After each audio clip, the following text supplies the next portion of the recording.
Bienvenue dans cette nouvelle vidéo de Moodle 2 minutes, ici à destination des enseignants. Alors dans cette vidéo, je voulais te montrer comment il est possible d'activer l'achèvement des activités au niveau de ton espace de cours.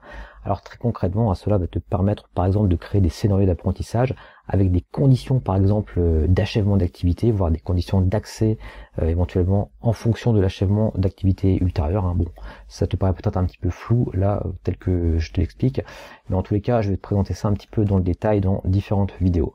Alors déjà, pour te présenter un peu cette fonctionnalité, je vais activer le mode édition. Et comme tu l'as peut-être déjà remarqué au niveau de tes ressources, alors par exemple, ou activités d'ailleurs, ici j'ai donc une ressource appelée accès au module, qui est simplement une vidéo, en fait une page avec une vidéo. Je vais entrer dans les paramètres de cette ressource. Et comme tu peux le constater ici, j'ai déjà une partie qui s'appelle restreindre l'accès, qui peut me permettre, par exemple, d'exiger que, par exemple, l'utilisateur ait tel champ de rempli dans ce profil, ou que l'utilisateur ait eu telle note pour accéder à cette activité, ou bien que telle date soit arrivée à échéance, pour justement ouvrir cette activité, pour permettre l'accès à cette activité.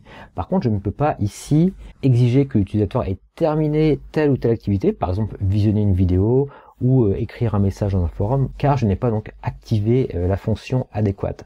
Alors pour le faire, je vais ici cliquer sur annuler, je vais revenir sur la première page de mon cours. Nous allons simplement ici nous rendre sur donc les paramètres en fait de notre espace, et dans la partie, comme tu vas le voir ici, suivi d'achèvement, je vais simplement passer donc ce suivi d'achèvement sur oui.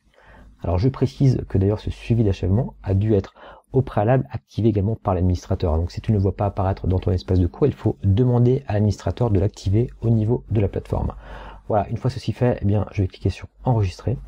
Et maintenant, comme tu peux le constater, je vais revenir ici sur la ressource accès donc au module numéro 1. Je clique sur paramètres. Je vais avoir tout en bas ici de ma page de paramétrage une partie qui s'appelle achèvement d'activité.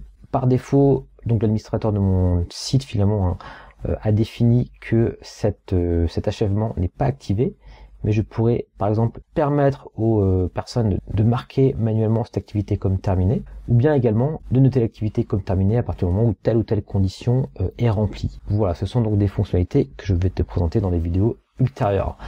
Tu sais maintenant comment activer l'achèvement d'activité au niveau de ton espace de cours.